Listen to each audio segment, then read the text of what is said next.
Well, on this latest installment of Do It Yourself with Rye Guy, or Ryan, whatever you want to call me, I made a distressed bed frame.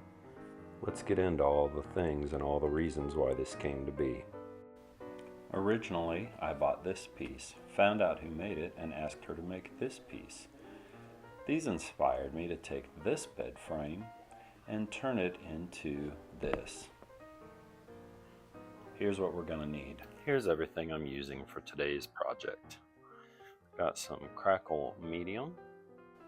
So the crackle medium is going to be used on the surface of the bed frame or on the surface of your project to give it the crackled antique look. Really neat stuff to use. Red chalk paint that I made myself because I wanted a red color. Some blue that I need to shake up really aggressively here. It's called Denim.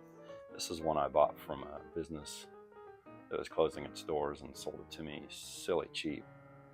So I'm going to use this color.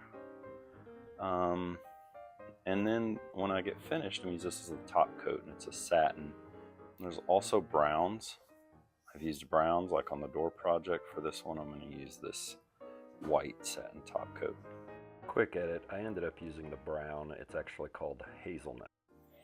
You'll need some Vaseline paper towels, cheap paint brushes, and a plastic bag. Let's go. There's probably lots of ways you can find to make chalk paint. And this is the recipe I'm going to use. Is originally 4 ounces of paint with 1 tablespoon plaster of Paris and then 4 tablespoons of water. Well, I bought this red paint and it already comes at 7 ounces. So I thought it's not a whole lot of paint. So I'll just figure it off that. And this is what I came up with. 7 ounces of paint, 1 3/4 tablespoons of plaster Paris, and 7 tablespoons of water. If you saw one of my earlier videos from this year, I did some doors and I made my own chalk paint for those. This is sample paint you get at like Menards. Lowe's sells them too. It's like $5. This is a pretty cheap way to make your own chalk paint.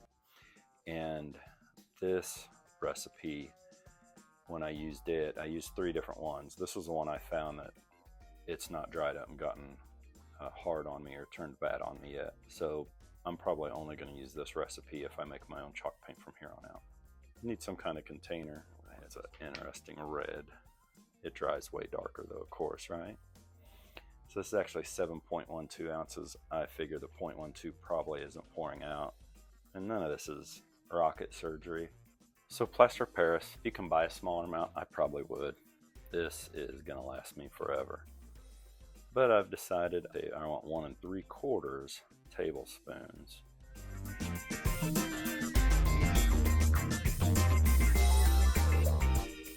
And then we got to put in some old H2O, 7 tablespoons.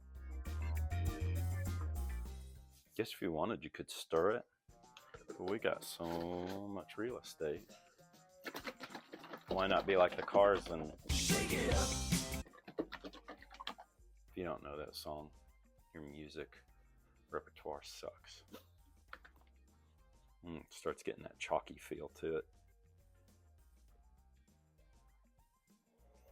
Now I might stir it up better when we get ready for it here. So this is the red I'm going to use eventually. So when I did the doors, if you decide to go watch that video, I put the first coat of paint on. Well, this is a bed frame that I got already painted like this. So I'm going to take my paint scraper and I'm going to just kind of rough this up a little bit, best as I can. Probably not going to do too much. Some of it's already chipped just from probably the move, its age. So like everything, I don't think this is an exact science by any stretch of the imagination. And so a lot of decisions I'm just going to make on the fly as I go. I'm only going to work on areas you might see So the back side of the headboard, the inside of the footboard, and it is what it is. You're not going to see it because of the box spring and mattress. So I'm not going to waste the materials or effort. When it's your project, you can make those decisions. Since I'm not doing a base layer, I'm going to start with the crackle medium. And the trick to that is you just put a little wherever it is you want it, and don't let it dry. You let it get a little tacky, and then you put on your next coat of chalk paint. So I'm going to get prepped up and do that. Say this wasn't chalk paint, this was the original paint. I'm going with it. My next step is I'm going to put the crackle medium on. I've already put it in my little red Solo cup. Use cheap brushes. It really doesn't matter for this type of project that we're doing. And then you just start putting this on, not too aggressively, but just anywhere that you think you want to see some antiquing of the paint. Again, no rhyme nor reason. Do your thing. So next is to add your second paint. This is the red chalk paint that I made. You kind of let the crackle paint get touchy, tacky. So now our red paint has been put on. We're going to let it start to dry, let the crackle medium start to come through.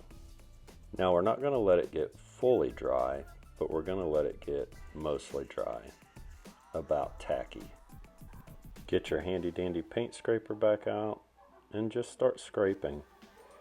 You're going to make a few marks, maybe even a couple gouges on some corners if you like, but just rough it up. Get your handy dandy plastic bag out, and we're going to grab our Vaseline. Wad up your plastic bag however you like, dip it in the Vaseline, and just smudge it on here, there, everywhere, whatever feels right to you.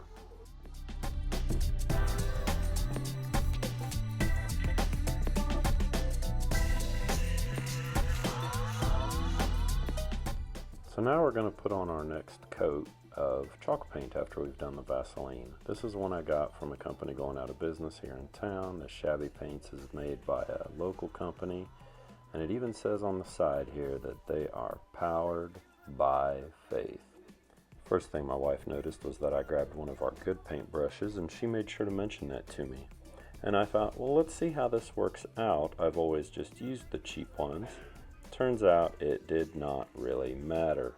Don't worry about using your expensive brushes unless you're just really a fan of messing up things you don't need to mess up. So our blue paint is on. This color is actually called Denim. It's a little brighter or lighter than I thought it would be for something called denim, but we're going to fix that, so hang on to the end and you'll see how I change this around. And we're going to let it get fairly dry, mostly dry, tacky, some would say. Now I don't know if you remember where you put Vaseline. I don't remember everywhere I put Vaseline. So what's going to happen here is we're going to try to hunt and find it. And you do that just by scraping around. And when you find it, it comes off really easy. So this isn't a hard thing to do. And then every once in a while, just wipe your scraper off and go back at it. And while you're at it, feel free to scrape up the blue, make the red come through, maybe even get back down to the brown or whatever color you're using. So I want to give you a little overview of what it looks like now. This was Vaseline that's been rubbed off, and I probably even scraped a little more aggressively. There's some of the glaze medium. It's giving you that crackle look. And we just kind of look around here. There's some more of that. And then places where maybe I got a little more aggressive with the scraper to make the brown, the red, maybe even wood show up.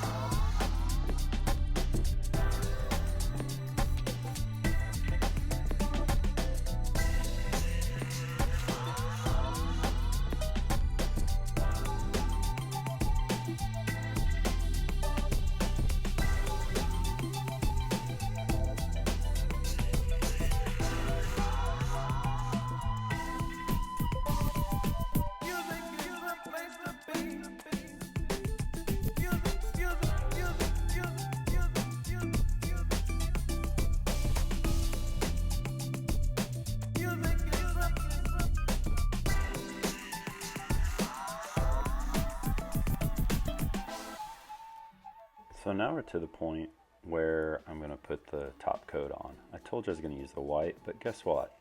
I lied. I'm going to actually use hazelnut, or a brown top coat. It's going to look really sharp, but let's get at it. And knock off some of the dust and scrapings I've built up here. So we're going to use this to help darken this color up. And one of the other things you want to do is, because it is a brown, is put it on ledges and crevices. It'll make those darker. It'll look like dirt built up, which helps with that aged look. Keep a paper towel handy because you want to wipe off excess, especially in places where you don't want it to be as dark.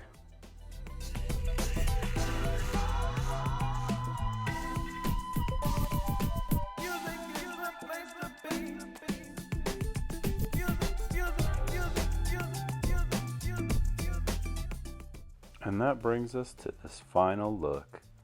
Stand in awe and amazement at your handiwork and allow it to dry. I let this one dry and cure overnight. Well, here's the finished product.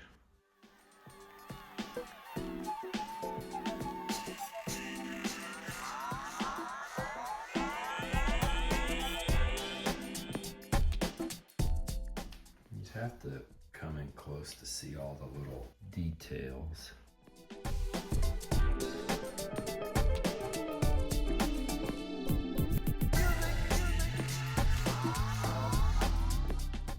But here's what I was making it to match, was this custom furniture that I bought. This piece actually had made to match the piece that I originally bought.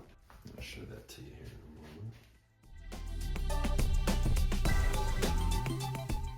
There's all the little things I did to try to make some detail on the wear and tear. You can see the glaze medium through the crackling in the paint.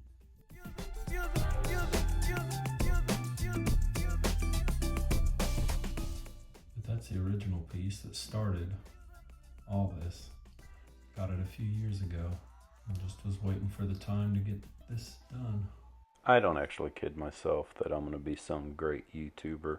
I like making these videos. Those of you who subscribe and watch them, you seem to enjoy them. So subscribe and join in all my shenanigans. God bless you guys.